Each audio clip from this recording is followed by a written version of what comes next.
Estamos hoy día aquí reunidos todos en el Foro de Autonomía y Autodeterminación, y me ha correspondido saludarle a nombre de esta casa, de la Universidad de la Frontera, a nombre de las organizaciones que invitan a este foro, que son el Observatorio de Medios, el Centro de Estudiantes de la Carrera de Periodismo, Muévete con la UFRO y el Centro de Estudios y Promoción de los Derechos Humanos, que es de donde yo hablo, digamos. Soy Lucy Ketterer, soy profesora de Trabajo Social de acá y miembro o integrante del Centro de Derechos Humanos. Y en ese marco, decirles que para nosotros esta es hoy día una actividad fundamental del quehacer del Centro de Estudios y Promoción de los Derechos Humanos, porque hablar de autonomía y hablar de autodeterminación en esta región, de autonomía y autodeterminación del pueblo mapuche con nuestros invitados hoy día, y en ese sentido le damos la bienvenida y saludamos a Richard Caifal, abogado, a Lamien Héctor Yaitul, al político Francisco Huenchumilla y a nuestro profesor Jorge Pinto, quienes van a conducir este foro que se realiza en esta casa, la Universidad Pública de la región de la Araucanía, y que esperamos sea un aporte a la construcción de diálogo, a la construcción de otras formas de interculturalidad y a la construcción de otra realidad, otra construcción regional, que queremos que supere lo que escuchábamos hoy día en las canciones de nuestros compañeros Rolos de Maquehue, que también nos acompañaron. Eso, muchas gracias y los dejo con las personas del foro. Buenas tardes. Me alegro que sea esta universidad la que ha acogido este foro. Esta universidad tiene una tremenda responsabilidad con la región y creo que una de sus obligaciones es hacerse cargo de las situaciones conflictivas que vivimos en la Araucanía, ¿no? Y qué mejor modo de hacerlo que escuchando a los protagonistas de una historia más reciente que podríamos denominar el tiempo de las promesas incumplidas. Así es que sin más, yo le voy a ceder la palabra al abogado Richard Caifal, que como decía anteriormente, viene en representación de ENAM. Primero que todo, agradecer la invitación, Mari Peñi, Pulamien. Siempre es bueno participar y conversar de autonomía, autodeterminación, un tema que otras instancias y autoridades han querido callar. Otras autoridades han preferido negar, invisibilizar. Y para eso estamos aquí, básicamente para plantear la postura en este caso mía, de nuestra institución, de lo que pensamos y cómo vemos esta realidad. Y obviamente don Jorge Pinto anticipaba algo del deseo o de la voluntad de la gente hoy día frente a las promesas incumplidas. Respecto de eso, obviamente yo creo que todos saben de los 27 o 28 años que lleva la idea política del reconocimiento constitucional. Y las experiencias que uno recoge, básicamente, ya sea en Bolivia, en Ecuador, en Colombia, en Panamá, Cataluña, son historias primero de lucha política, de movilización y posteriormente de diálogo. Ese diálogo que hoy día está esquivo y que es necesario para poder plasmarlo, según la experiencia internacional, en una carta fundamental. Esa es como la historia, el recorrido básico que nosotros vemos, y obviamente desde ya uno anticipa que la autonomía, la autodeterminación son el camino que el pueblo mapuche tiene que seguir. Las promesas incumplidas obviamente forman parte también del proceso de movilización. Creo que nos ha faltado en ese sentido una cierta cohesión al mundo mapuche para poder plantear con claridad las ideas. La desconfianza, el temor. Nosotros ya tampoco creemos en las promesas. Tampoco confiamos en esas promesas. Pero también bajo un principio a veces de supremacía de la realidad. Uno dice, ¿sabe qué? No creo en las promesas, pero tampoco tenemos el poder político. No tenemos el poder económico. No tenemos la capacidad de aglutinar mucha gente. Por lo tanto, lo que nos queda, incluso nuestros abuelos también lo pensaron, era la idea de en su momento la idea de la educación, pero hoy día también es la idea de... Ya, ahí está.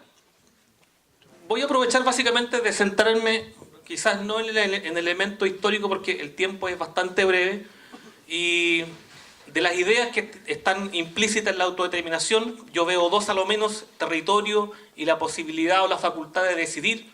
Algo de eso hay en la historia. El Parlamento de Tapigüe nos dejó evidencia de por lo menos la capacidad de decisión, y hay un artículo que establece que básicamente la idea de la jurisdicción mapuche y lo que hoy día algunos reniegan que es el pluralismo jurídico, y está plasmado básicamente en el artículo 19 de ese Parlamento, donde habla que ningún chileno, dice que el chileno que pase a robar la tierra y sea prendido será castigado por el cacique bajo cuyo poder cayera. O sea, claramente está estableciendo la idea de la territorialidad, está estableciendo la idea de la jurisdicción y el poder de decisión, de tomar decisiones. No está simplemente delegando, está reconociendo incluso soberanía. Hoy día esos conceptos a lo mejor no forman parte de la discusión, pero sí una parte importante del ejercicio del control territorial, que hoy día también forman parte del discurso.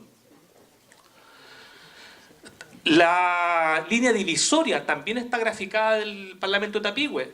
Otra vez el tema del territorio, de la capacidad de tomar decisiones en ese territorio. La idea de reconocer el pasaporte o el pasavante de aquella época. Y nosotros decimos hoy día, como institución, ¿por qué tanto ciudadano extranjero tiene nacionalidad y se le reconoce su nacionalidad?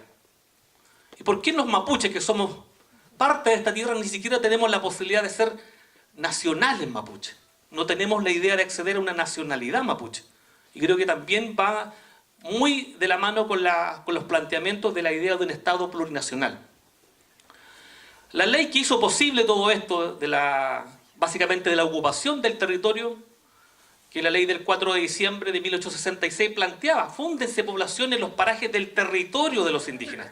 Otra vez el reconocimiento de la idea del territorio está implícita en esa situación. Y esto básicamente es la gráfica de cómo se hace ocupación del territorio.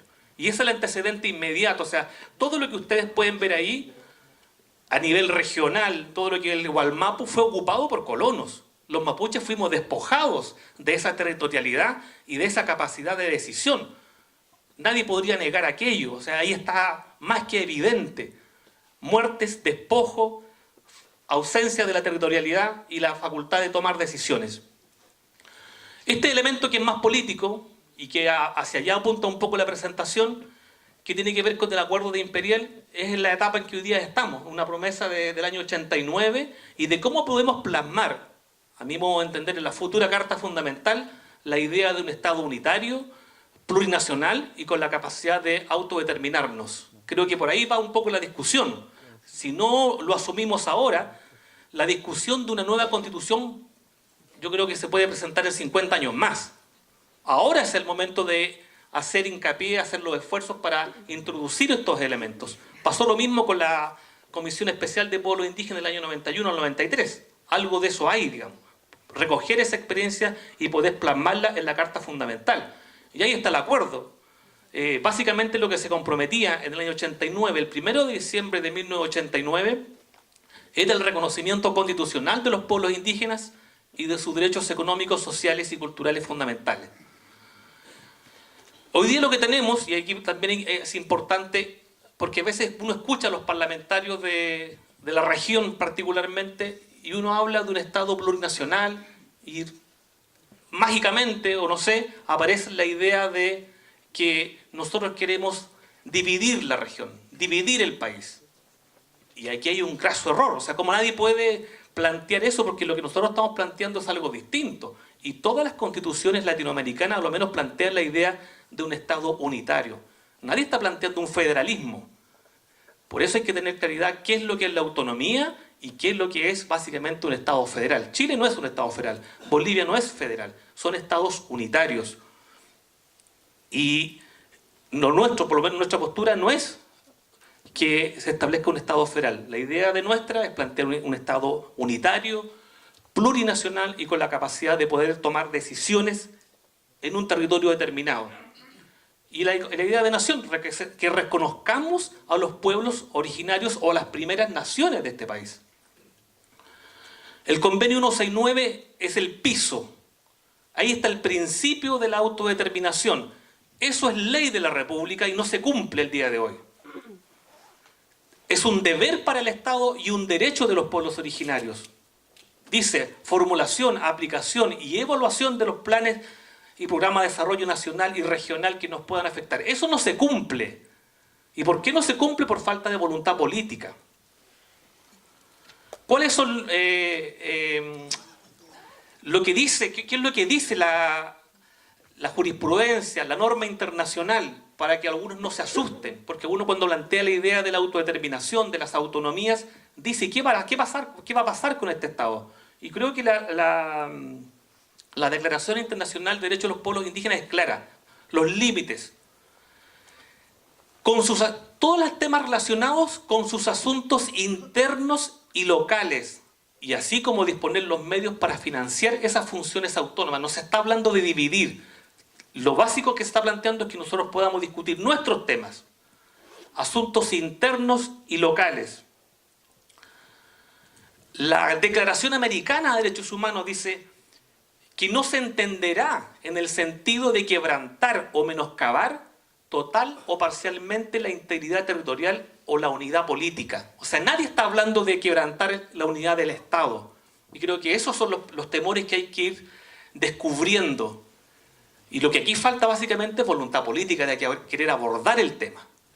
¿Por qué? Porque la torta, obviamente, se tiene que repartir entre todos los actores regionales, particularmente nosotros, que somos los que somos preexistentes a este Estado. Tenemos el fundamento legal, ojalá también podamos tener la cohesión necesaria, porque esto no es un tema de los mapuches. La discusión ya se planteaba en los 90, a propósito de los 500 años, la emergencia indígena, como decía Bengoa. ¿Por qué? Porque esto es un tema a nivel internacional. Por eso está el Foro de Naciones Unidas. Se está planteando a nivel internacional. Nosotros no somos los únicos que lo hemos planteado.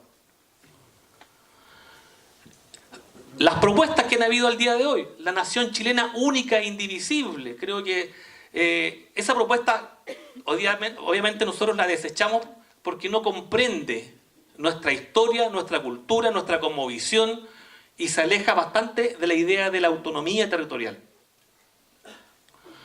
Se valora la multiculturalidad, pero no se requiere reconocer el valor de la plurinacionalidad. Hay documentos que hoy día ya están reafirmando lo que nosotros estamos planteando. Incluso la Iglesia lo ha planteado en el documento de la santidad de negociar sin miedo por una región mapuche plurinacional. La propia Iglesia lo está señalando.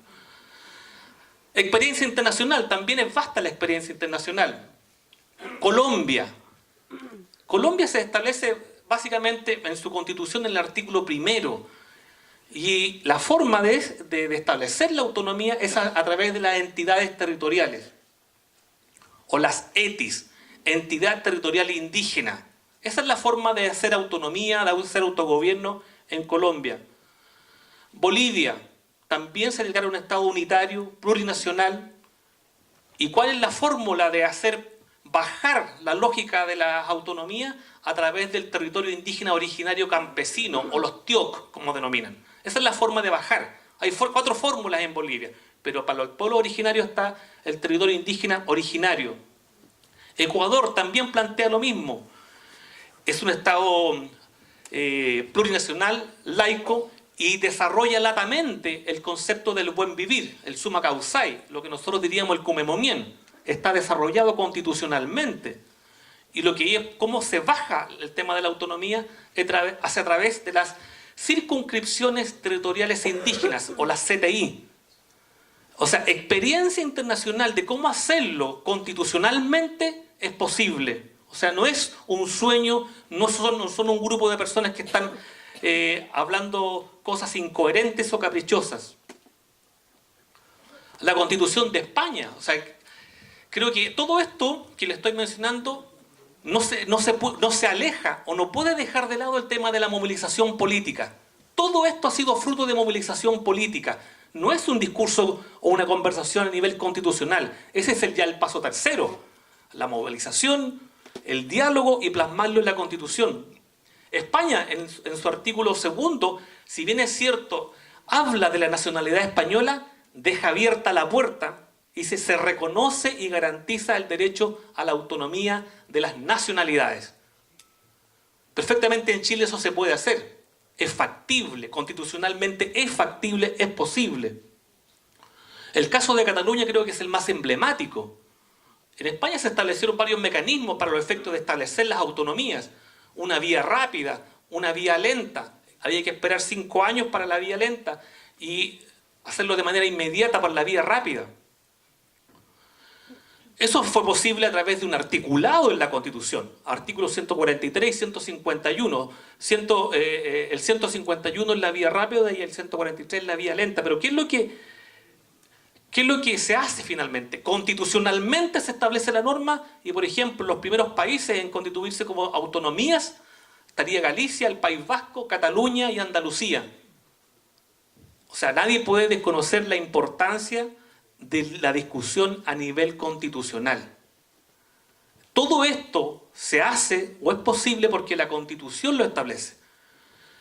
Y me quiero quedar hasta ahí porque creo que el tiempo también estamos listos. La movilización, el discurso que hoy día lleva a cabo el pueblo mapuche, y aquí también hay que hacer un pequeño alto, porque uno dice pueblo mapuche, pero aquí hay una gran diversidad. Y lo único que yo puedo concluir, que como pueblo mapuche tenemos identidad, pero no somos idénticos. Geográficamente, discursivamente, tenemos nuestra diferencia, pero tenemos que ponernos de acuerdo hoy día, por ejemplo, de qué manera vamos a enfrentar este proceso constituyente. ¿La plurinacionalidad va a ser un camino? ¿La vía institucional va a ser un camino? ¿O hay personas que tampoco le creen a la institucionalidad? Y me parece que es bastante lógico, porque no son los últimos 25 o 30 años. Estamos hablando de una historia de siglos, de que se le ha faltado la palabra al pueblo mapuche. Entonces, por lo menos como institución nosotros seguimos el camino institucional. Nuestra propuesta es un Estado unitario, un Estado plurinacional y obviamente la autodeterminación, la facultad de nosotros decidir nuestras prioridades en lo que respecta al desarrollo económico, social y cultural. Eso tiene que ser efectivo. El acuerdo, el convenio 169 ya lo plasmó en su artículo 7. Falta que nosotros nos pongamos de acuerdo y ahora, en este periodo que viene ahora el segundo semestre, cuando se desarrolla el proceso de consulta del Estatuto Constituyente Indígena, tengamos una voz clara al respecto. Y para eso obviamente tenemos que conversar y dialogar y la autonomía, la autodeterminación, la facultad de dictarse normas, como lo diría en este caso el significado de la palabra, es lo que nos puede llevar a realmente hacernos visibles, a no ser negados por las instituciones y por las instancias que hoy día se vienen desarrollando y a dejar de lado el asistencialismo. Y nosotros lo hemos dicho claramente: por favor, sáquennos las manos de encima, porque nosotros somos capaces, tenemos hoy día por lo menos el discurso, la capacidad, la voluntad política de hacerlo y tenemos las competencias. Muchas gracias. Bueno, Francisco Huenchumilla, de más conocido por todos ustedes. Sin embargo, yo quiero destacar un par de cosas. En primer lugar, él era ministro cuando se convoca la Comisión Verdad y Nuevo Trato. Y le correspondió jugar un rol muy importante en un evento que fue muy significativo para la región, aunque evidentemente no se lograron las metas esperadas. Pero ahí estuvo Francisco Huenchumilla poniendo los temas sobre la mesa que hoy día estamos discutiendo. En segundo lugar, Francisco Huenchumilla tuvo la valentía en una reunión de NELA, el año 2013 probablemente, ¿no?, de señalar que las forestales son parte del problema aquí en la región y que si es necesario debía sacarlas de la región. Yo recuerdo que los comentarios que se hicieron después del foro no fueron lapidarios respecto de la intervención de Francisco Huenchumilla, pero él tuvo la valentía de señalarlo ahí. Y lo último que quisiera destacar es que desde el año pasado Francisco Huenchumilla ha estado insistiendo en la necesidad de establecer las condiciones para que se pueda producir el diálogo al que se sumaría también la CAM, con el propósito de que participen todos quienes están involucrados en la situación que se vive en la Araucanía, en la solución, y no que esta solución venga de Santiago. De manera que en ese sentido yo creo que Francisco Buenchumilla ha hecho también una contribución que vale la pena reconocer en este momento. Maestro. Muchas gracias, profesor. Estimados Peñi, estimada también. Es un gusto participar acá en este evento y es un agrado para mí compartir esta mesa con el Peñi Héctor y el Peñi Richard. Como ustedes saben, yo, aparte de ser abogado, soy un político mapuche. Y la clave de mis intervenciones son en clave política. Por lo tanto, no son en clave de ser yo un dirigente del mundo mapuche, que no lo soy. Por lo tanto, nunca hablo en esa condición, sino que hablo en mi condición de persona que se ha dedicado desde los años 90 a la fecha a la actividad política. A mí se me invitó a este foro a hablar sobre autodeterminación y autonomía. Entonces yo creo que aquí hay 2 o 3 temas que es necesario aclarar debidamente. En primer lugar, ¿de qué estamos hablando cuando hablamos de autodeterminación? ¿Cómo llegamos a este concepto a lo largo de los años? Y en tercer lugar, un problema estratégico y táctico en el sentido de que de qué manera el pueblo mapuche logra estos objetivos políticos en su lucha por reconocer este concepto político de la autodeterminación. Son 3 cuestiones distintas. Los aspectos estratégicos y tácticos le corresponden a los dirigentes y al pueblo mapuche. Yo quisiera decirle a ustedes que este concepto de autodeterminación es un concepto tabú. Es un concepto que le produce mucho miedo al mundo político y mucho miedo a la gente de la Araucanía, porque hay un profundo desconocimiento de en qué consiste este concepto de autodeterminación. Yo he señalado en numerosas oportunidades, con la experiencia que tengo de conocer el Estado completo y de conocer a los principales actores políticos de Chile, desde que yo, un joven estudiante, llegué hace muchos años a estudiar Derecho a Santiago, donde muchos de ellos fueron mis profesores, o fueron mis compañeros de curso, o compañeros de generación, compañeros de escuela. Entonces conozco ese mundo político chileno. Y yo afirmo categóricamente que las clases dirigentes chilenas, las clases políticas, las clases empresariales, tienen un profundo desconocimiento de la historia de Chile, de la forma como el Estado chileno llega acá a la región de la Araucanía, de lo que pasó en el siglo XIX. Yo siempre le digo a todos ellos que para la Navidad les voy a regalar uno de los libros del profesor que explica tan claramente ese periodo del siglo XIX de la historia de Chile. Entonces, este concepto de autodeterminación, por supuesto, es una caja negra, porque los políticos, para tomar buenas decisiones, tienen que conocer de qué se está hablando. Y entonces nosotros venimos en todos estos gobiernos, desde los años 90 en adelante, hablando siempre del reconocimiento constitucional, pero nunca hemos querido entrar a este tema que produce, como digo, tantas interrogantes. Digamos una cosa clara para que vayamos despejando el tema. Este concepto de la autodeterminación está hoy día incorporado a la legislación chilena.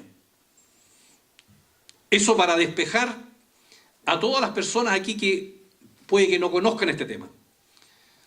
está incorporado el concepto de libre determinación o autodeterminación en los pactos civiles y económicos, sociales y culturales del año 1966. Son pactos internacionales de las Naciones Unidas que Chile ratificó en su momento y por lo tanto esos pactos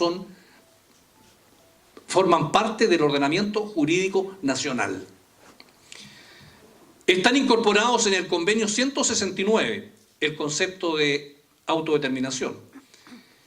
Convenio que fue aprobado por el Congreso, que pasó el test del Tribunal Constitucional, que ha sido aplicado por la Corte Suprema y por las Cortes de Apelaciones. Está incorporado en la Declaración de los Derechos de los Pueblos Indígenas del año 2007, suscrito por las Naciones Unidas con la firma también de Chile. Entonces despejemos eso primeramente. Este no es un invento de los mapuches o un gusto de los mapuches para molestar a la sociedad chilena. Este es un concepto que está incorporado en nuestra legislación. Y esa es una cosa que lo deben saber los medios de comunicación, los políticos, los chilenos, todo el mundo. Estamos hablando de una cosa que está en la ley chilena. En segundo lugar, la pregunta es: ¿de dónde nace este concepto de autodeterminación? Mire, brevemente, hagamos un poquito de historia para atrás. Todo este cuento parte con la Revolución Francesa, el año 1789. En ese minuto, la soberanía en los estados europeos las tenía el rey. El rey era el dueño del territorio. Y abajo, en la comunidad cultural, habían cientos de pueblos, naciones. En Francia, a lo menos habían 7 pueblos y naciones. Estaban los franceses, los bretones, los occitanos, los vascos, los catalanes, los corsos, los bretones. Y cuando cambia con la Revolución Francesa, ellos dicen que la soberanía ya no reside en el rey, sino que reside en el pueblo. Es la soberanía popular, la soberanía nacional. Y entonces elevan este concepto al concepto jurídico de un Estado, una nación. Dijeron aquí, para que la gente sepa cuál es su fidelidad, cuál es su cuento, el cuento es la nación. Y aquí hay una sola nación, que es la nación francesa. Y entonces se hizo esa ficción jurídica de crear el Estado francés, diciendo que el Estado francés tenía una sola nación, que era la nación francesa. Y al resto de los pueblos que habían ahí, las lenguas, se hizo una cuestión brutal para liquidarlo, y fue la educación, la cultura, la que dijo: mire, aquí solamente hay un Estado-nación, los franceses, e invisibilizaron al resto de los pueblos. Y ahí nace el concepto de Estado-nación. Entonces dijeron: un Estado, una nación. Pero los pueblos que estaban cerca de ahí, los checos, los serbios, los húngaros, los eslovenos, los rumanos, en fin, todos los que estaban por ahí dijeron: si a un Estado le corresponde una nación, a una nación le corresponde un Estado. Y entonces dicen: si tenemos una nación, nos corresponde un Estado. Dijeron los checos, los eslovenos, los polacos. Entonces Francia dijo Estado-nación, los otros dijeron nación-Estado. Y entonces ahí nace lo que se llama el principio de las nacionalidades en el siglo XIX. Y conforme a ese principio, los países que se independizaron de las colonias españolas y portuguesas en el siglo XIX, como Chile, el año 1810, dijeron: nosotros seguimos el modelo francés y aquí hay un Estado, una nación. Y así entonces se dice el Estado chileno, la nación chilena. Pero lo curioso es que cuando nace el Estado chileno en el año 1810, la nación chilena no existía. En Chile nace primero el Estado, después la nación. Es el Estado chileno el que crea la nación chilena y que se consolida con los años. Pero cuando eso sucede, estaban los pueblos originarios en Chile. Pero ellos, al igual que los bretones y los vascos y los corsos en Francia, fueron invisibilizados. Y Chile dijo hasta el día de hoy: nosotros somos un Estado-nación. El Estado chileno, la nación chilena, que después se consolidó con los años. Ese principio de las nacionalidades rigen todo ese proceso de descolonización que se produce en el siglo XIX. Pero en el siglo XX había otra colonización en África, en Asia, en muchas partes del mundo. Y entonces en la Primera Guerra Mundial, el presidente Wilson norteamericano es el que dice, mire, no es efectivo que a una nación le corresponda un Estado o a un Estado a la nación. Lo que corresponde es que cada pueblo tenga el derecho a la autodeterminación, porque aquí se terminó el derecho de conquista que existía antes, en virtud del cual el rey o los emperadores empezaban a conquistar territorios y meter a pueblos ahí, y el derecho de conquista se termina en consecuencia en el siglo XX. Y se inicia el principio de autodeterminación, que significó que los pueblos tenían derecho a decidir ellos mismos su destino, sin necesariamente iniciar un proceso de secesión o un proceso de independencia. Y eso lo toma las Naciones Unidas después de la Segunda Guerra Mundial, lo incorpora en la Carta de Derechos Humanos del año 1948-49, y después lo toma los pactos internacionales de 1966, el convenio 169 y la declaración de los pueblos indígenas, de los derechos de los pueblos indígenas. Ahí nace el derecho a la libre determinación. En ese minuto, cuando nace, se refería a los pueblos en su conjunto, no a los pueblos indígenas. Esto se incorpora a los pueblos indígenas en la década del 50-60, más bien con el convenio 169, y a partir de ahí nace lo que llamaríamos el nuevo derecho internacional de los pueblos indígenas. Y ese derecho a la libre determinación es el derecho básico, fundamental, porque significa que se le otorga a los pueblos el derecho a autodefinirse ellos mismos, a autoafirmarse. Que no haya una fuerza externa que le diga, mira, tú eres mapuche, eres pueblo mapuche o no eres pueblo mapuche. La autoafirmación significa que el pueblo tiene derecho a decir, mire, yo soy un pueblo que tiene su historia, que tiene su religiosidad, que tiene su cultura, que tiene su cuento, que tiene su gente, que tiene su lengua, que tiene su sufrimiento y sus dolores, sus errores y sus verdades, sus errores y sus aciertos. Es el derecho de la autoafirmación.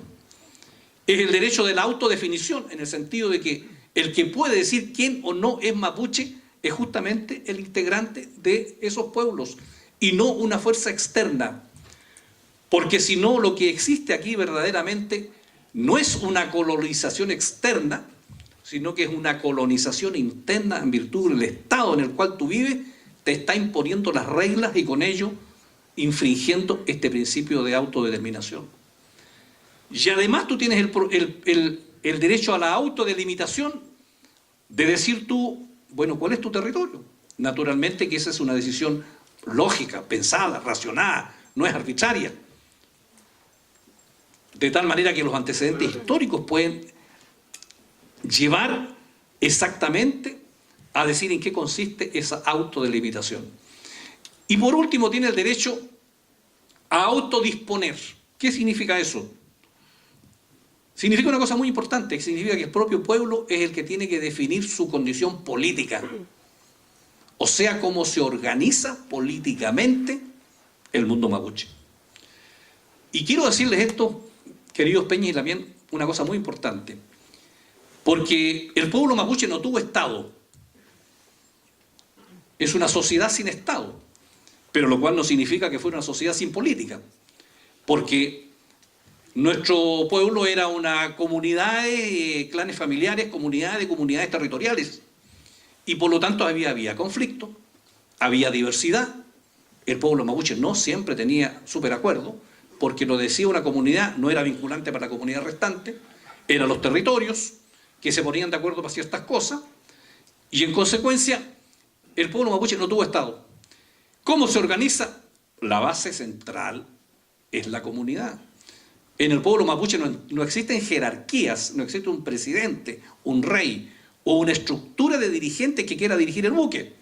Entonces la facultad de autodisposición interna en los asuntos de cómo vivir, de cómo disponer de sus cosas, está en la esencia del derecho de la autodeterminación.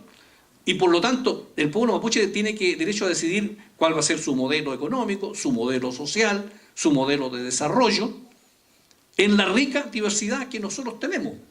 Ahora, el pueblo chileno, las autoridades chilenas, los políticos chilenos, tienen que entender que en consecuencia este es un derecho del pueblo que está reconocido en la legislación internacional, en la legislación chilena, pero que no tiene nada que ver con el Estado unitario, que no tiene nada que ver con la integridad territorial del Estado chileno, porque las normas de las Naciones Unidas dicen que ese derecho a la autonomía, que cuando hablamos de pueblos indígenas, el derecho de autodeterminación toma el nombre de autonomía, y por lo tanto, el pueblo mapuche tenemos derecho a la autonomía, es a nuestra propia disposición. Y en consecuencia, cuando nosotros entramos en ese camino, hay peñis que plantean un camino y hay peñis que plantean otro camino.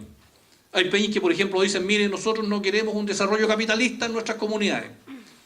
Y yo les digo, conforme, están en su derecho, pues. ¿Por qué? Porque el pueblo mapuche nunca tuvo capitalismo. Bueno, de partida el capitalismo tiene más o menos 300 años. En el siglo XV, XVI, XVII, bueno, no existía capitalismo en el mundo.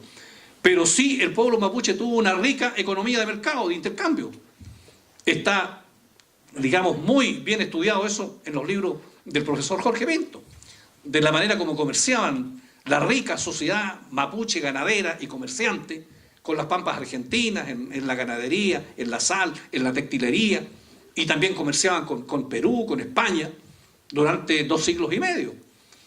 Entonces, en virtud del principio de autodeterminación, perfectamente los territorios pueden decir, miren, nosotros queremos no una economía capitalista de acumulación, pero sí queremos hacer intercambio y queremos desarrollarnos de otra manera. Entonces, estos temas, que son temas tabú en relación con la sociedad mayor, con el Estado de Chile, son los temas que no nos permiten avanzar, probablemente porque no hemos logrado tener un debate de ideas con el mundo político nacional por desconocimiento de la historia y de en qué consiste sustancialmente el principio de la autodeterminación, que en los pueblos indígenas toma el nombre, como digo, de autonomía. Ahora, otro tema es qué hace el pueblo mapuche para lograr la autonomía y lograr ese objetivo político que significa el reconocimiento por parte de la sociedad mayor para que tenga esa autonomía. Entonces ahí surgen las distintas estrategias que tienen los distintos grupos del pueblo mapuche. Ahora, eso es natural, porque nuestro pueblo fue diverso, es diverso, pero claro que tuvo en el pasado algunas coincidencias. Hubo coincidencia en ir a la guerra con los incas primero y con los españoles después. Y en ese sentido, todos los territorios se pusieron de acuerdo en un diseño y en una estrategia común. Y fueron a la guerra.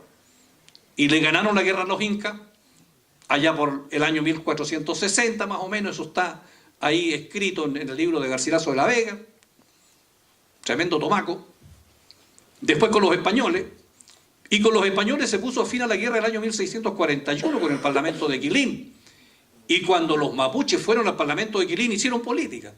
Si hay un pueblo político, es precisamente el pueblo mapuche, que nunca se ha negado a dialogar. El pueblo mapuche hizo política mediante los parlamentos con los españoles por 200 años. Y después también con el Estado chileno. Entonces, el Estado chileno o los dirigentes chilenos no nos pueden decir a los mapuches que no somos dialogantes, porque nosotros hemos hecho nuestra quehacer en estos 300 o 500 años, primero con la guerra con los incas y los españoles, pero después hicimos política. Y la política, por supuesto, significa una política así de verdad, pues. No un diálogo a medias, no una imposición, no una cosa que te esconde en la pelota, no una cosa que es a lo gato pardo, que sí, pero no. Porque hemos dialogado durante estos, no sé, 30 años y estamos en el punto de partida.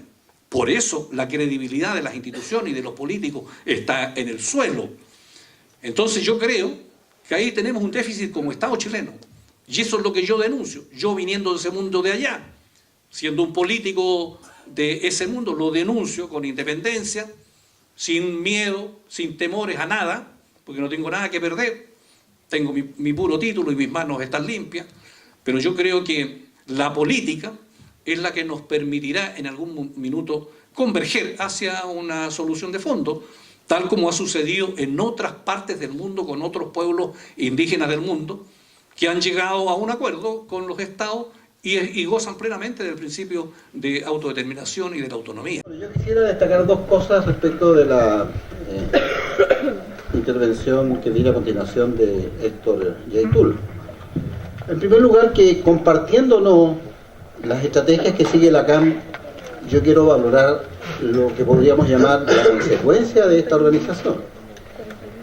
Porque ellos se están enfrentando al Estado y están enfrentando a las empresas forestales, mineras e hidroeléctricas que hay en la región, ¿no? Yo quisiera destacar también la voluntad de diálogo de la CAM, porque en medio de las estrategias que utiliza la CAM no se ha restado al diálogo. Y Héctor ha sido testigo de los esfuerzos que se hicieron el año pasado cuando funcionó la mesa nombrada por la Presidenta de la República, ¿no? para lograr un diálogo bajo ciertas condiciones que lamentablemente no se pudieron completar, no por falta de voluntad de la CAM, sino que fundamentalmente por la falta de voluntad de otros sectores de la sociedad regional que, como decía Francisco, ¿no? Provocan espanto cuando se habla de autonomía, de Estado plurinacional, de reconocimiento o de control territorial. De manera que en ese sentido yo creo que Héctor Yaitul, como vocero de la CAM, es quizás la persona más autorizada para darnos cuenta de cómo están viendo ellos la situación que se vive en la región. Mari Pupeñi Pulamien, Mari Compuché, Inche Héctor Yaitul Carrellanga Piñén, Inche Huaychafe de la Nación Mapuche, actualmente vocero de la organización Coordinadora Arauco Mayeco, CAM.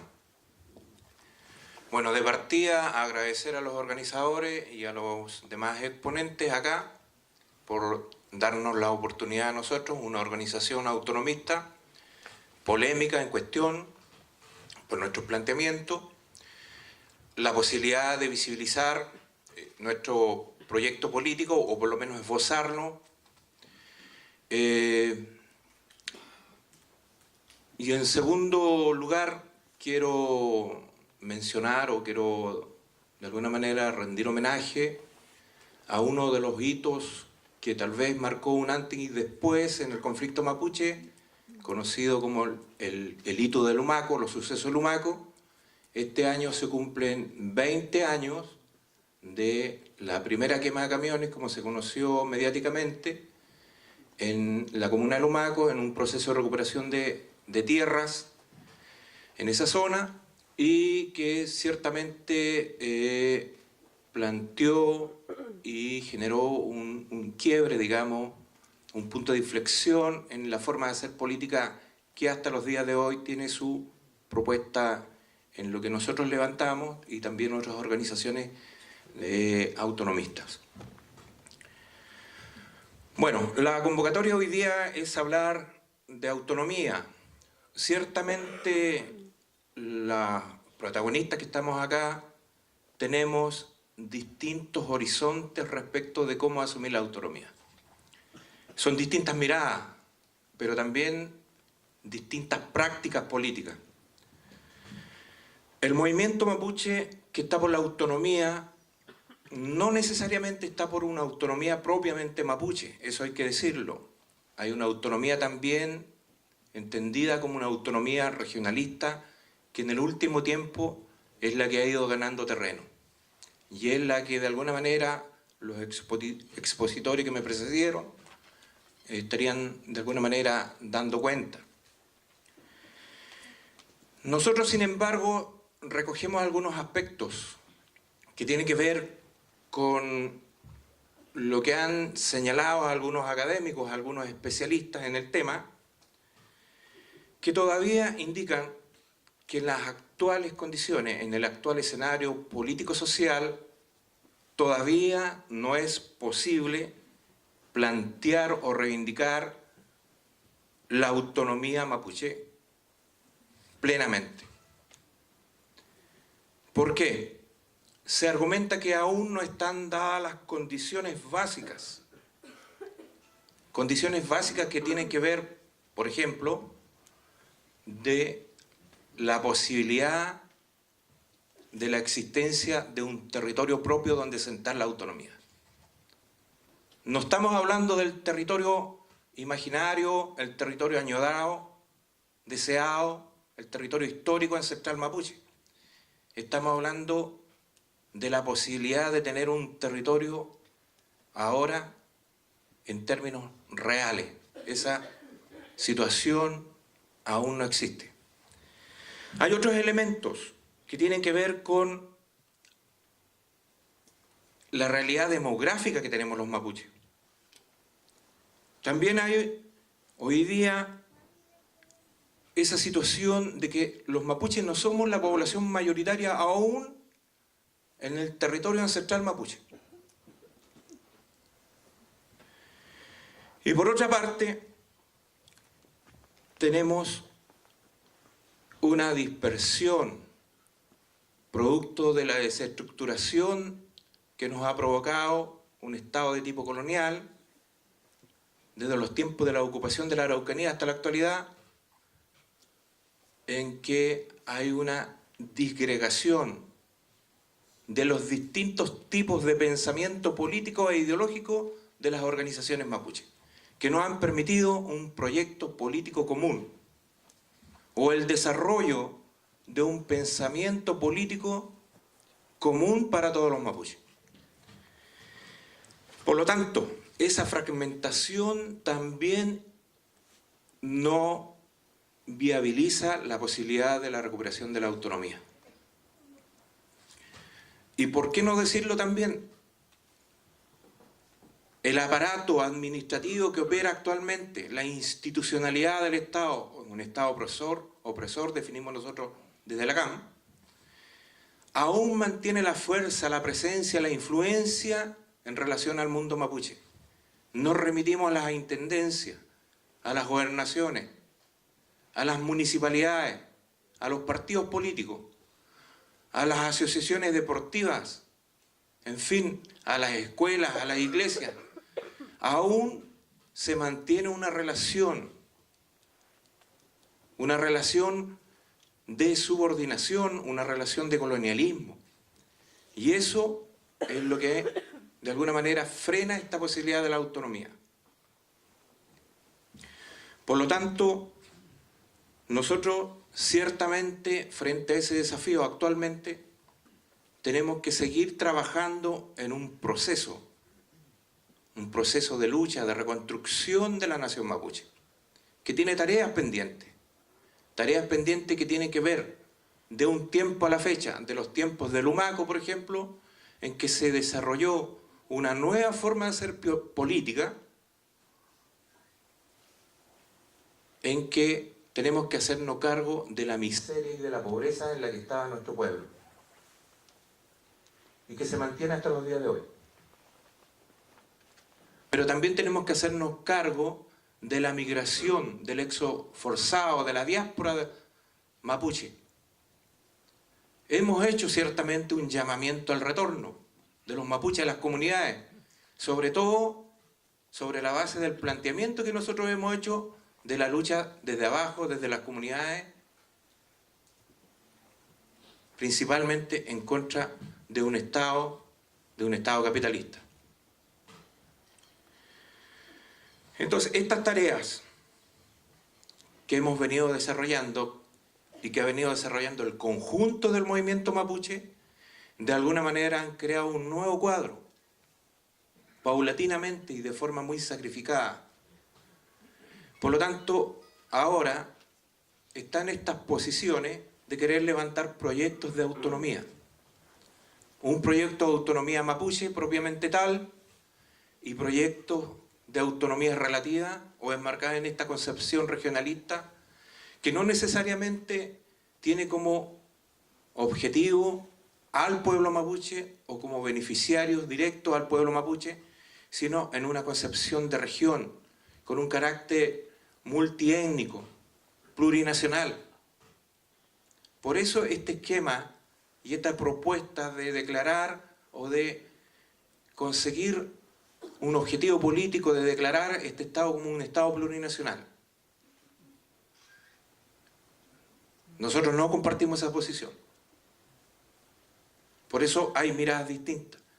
la mirada, el horizonte emancipatorio de la CAM transita por otras vías. Y es en ese marco en que nosotros reivindicamos un tipo de autonomía entendiendo los planteamientos políticos estratégicos de la CAM. Yo hice referencia a los sucesos Lumaco, que también tienen una relación directa con la aparición, la formación de esta organización, que ciertamente ha pasado por distintos periodos, pero aún mantiene sus planteamientos iniciales que le dieron su formación. Nosotros, de partida, lo que reivindicamos es un proyecto de liberación nacional mapuche, entendido como un proceso de reconstrucción de la nación mapuche. Y aquí también hay que dar cuenta de que hay algunos académicos, especialistas, estudiosos del tema mapuche, que también sostienen que aún así no es posible reivindicar el concepto de la nación mapuche. Nosotros lo reivindicamos desde el inicio, porque hay elementos que no cuadran, se dice, que tiene que ver con este desarrollo político insuficiente para tener una conciencia política de pertenencia y del logro de un destino común. De alguna manera lo compartimos, pero para eso se desarrolla un trabajo político que diferenciamos de otros que son construidos desde arriba o en base a la institucionalidad, y otro trabajo político que es construido desde abajo y con una práctica política sobre lo que es y lo que se ha conocido como la lucha de la nación mapuche.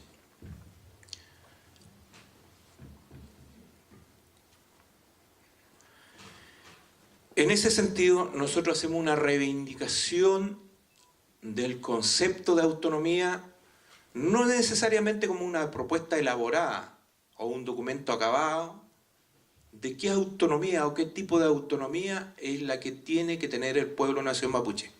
Estamos en un proceso, en desarrollo. Hay un pueblo en marcha, hay distintas expresiones. El conjunto del movimiento mapuche ha venido paulatinamente desarrollando sus posiciones al respecto. Lo que nosotros desde la CAM hemos contribuido es a entender la autonomía como una lógica central de nuestro actuar, como una idea, como una actitud, más allá de ser una propuesta o un objetivo estratégico a lograr.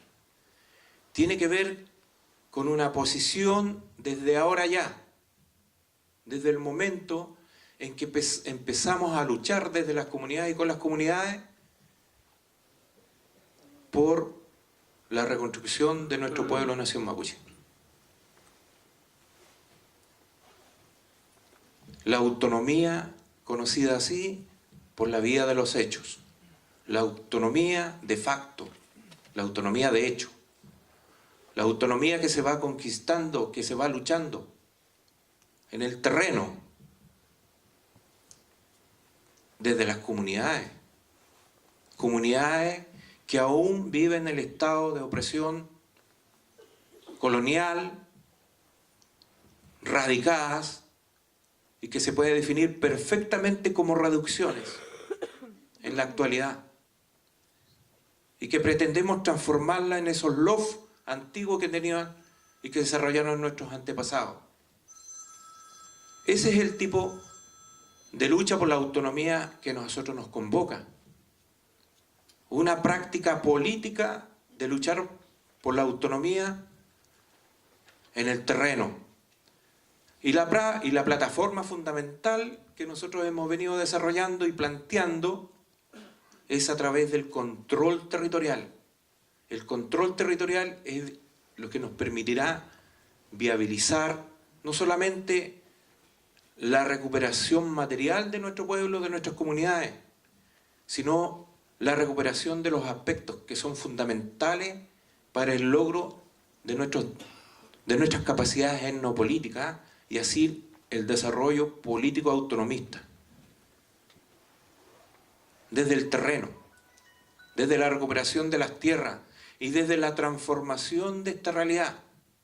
Y desde ahí vienen otras definiciones de por qué nosotros nos volvemos una organización no solamente autonomista, sino de alcance y definiciones anticapitalistas. Porque la lucha principal es contra este sistema de propiedad, de usurpación que existe actualmente en el Gualmapu. El capital, la reproducción del capital. En ese sentido nosotros venimos desarrollando el concepto de autonomía, primero como un ejercicio de descolonización ideológica. Y aquí primero adquirió una doble dimensión en su inicio. Un llamamiento a la independencia política y organizativa del movimiento mapuche, de las distintas organizaciones.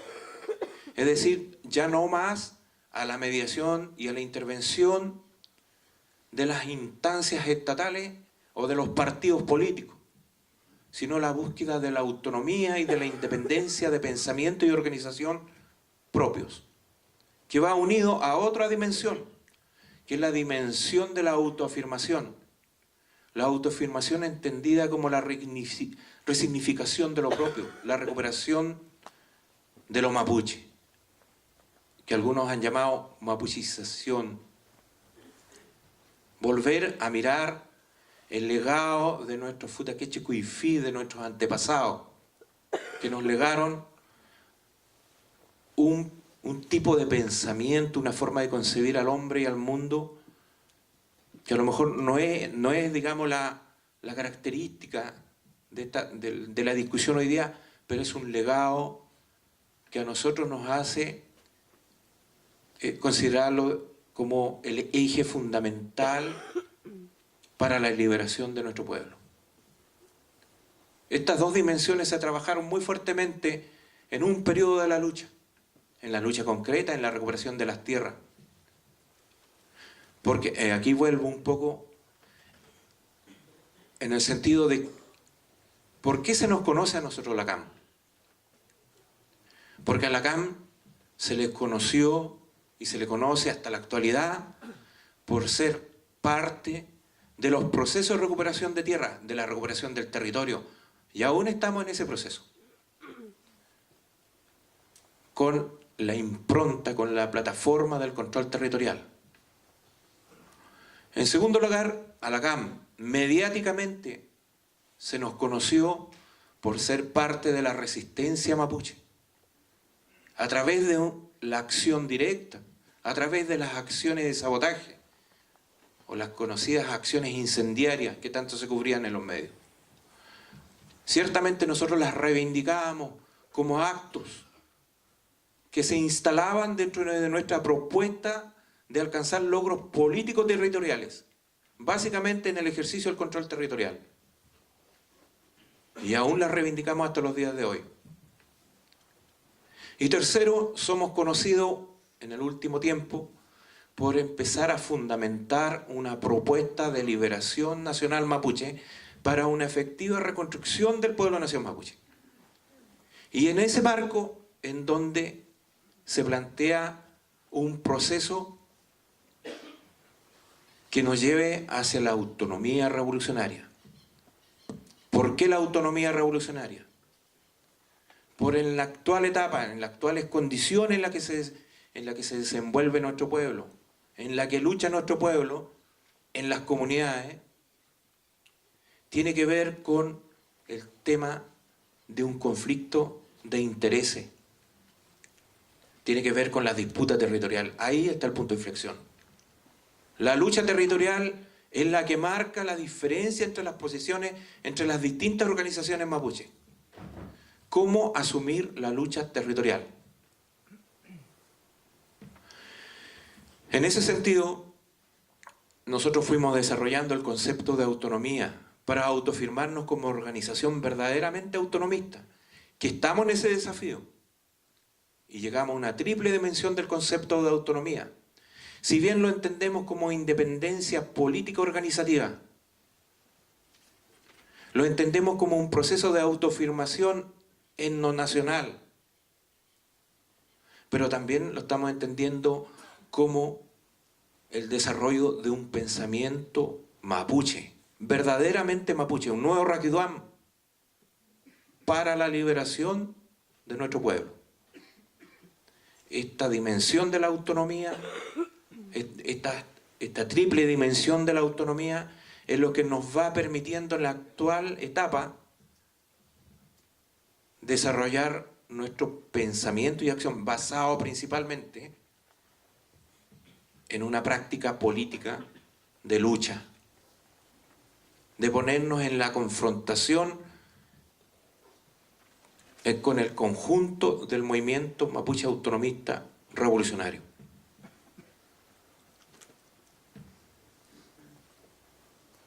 Para que se entienda cuál es la actitud, no solamente de la CAM, sino de un espectro desarrollado de lucha de nuestro pueblo, otras orgánicas incluso que están interpretando estas lecturas. Para que se comprenda cuál deben ser nuestras posiciones actualmente respecto del escenario político-social, toda vez que somos emplazados incluso a sostener diálogos o procesos de entendimiento. Lo hemos dicho, estamos dispuestos al diálogo, pero no vamos a dialogar en un marco de colonialismo que aún se mantiene de parte de las autoridades a la hora de conversar con nuestro pueblo. Cuando se da continuidad a las políticas asistencialistas, clientelares, para reproducir un modo de desarrollo capitalista que está destruyendo el Gual mapuche. En ese marco no podemos conversar. Sí podemos conversar de los aspectos fundamentales de las demandas históricas y políticas de nuestro pueblo que tienen que ver con la recuperación del territorio y la autonomía, la verdadera autonomía para nuestro pueblo, para que se reconstruya la nación mapuche con sus elementos propios. La nación mapuche entendiéndola como un territorio definido, un sentido de pertenencia, con identidad, con valores, con creencias, con símbolos, pero también con un sentido y grado de conciencia de sentirnos con un destino común. Esa es la concepción de la nación mapuche. Y esa es la reconstrucción por la que nosotros estamos trabajando y luchando. Habrá que reconstruir las comunidades, pasar de las reducciones a las comunidades y al restablecimiento de los LOF, para reconstruir los ayerrehues o los melirrehues, los butalmapu y así el Gual mapuche. Porque el pueblo mapuche no solamente está a este lado, también tenemos pueblo mapuche en el Puel Mapu, que sufre el acoso también de un tipo de opresión en lo nacional por la República Argentina. La lucha de la nación mapuche está en desarrollo. Los proyectos de autonomía están y se deben debatir al respecto. Nosotros como la CAM estamos comprometidos en una propuesta en donde la autonomía la concebimos como un proceso de lucha constante en los hechos, desde abajo, desde las comunidades, para recuperar el mundo mapuche, para transformar las relaciones o este sistema de relación que reproduce el capital que destruye nuestro mundo, el hábitat mapuche, y para reinstalar el mundo mapuche, el tejido social, político, ideológico de nuestro pueblo en antaño, que todavía tiene viabilidad en las actuales condiciones. Frente a eso, nosotros nos planteamos, sí, y tal vez será motivo de otras discusiones y otros debates, con un proyecto político de resistencia mapuche, que se va a mantener, y no solamente por nosotros, la resistencia mapuche, como eje estratégico fundamental frente a los procesos de inversión capitalistas principalmente, y frente a un Estado que sostiene lógicas de mercado, desarrollo del mercado que destruyen a nuestra gente, a nuestras comunidades. También sobre la base de un eje que tiene que ver con la reconstrucción de nuestro pueblo, la reconstrucción nacional mapuche.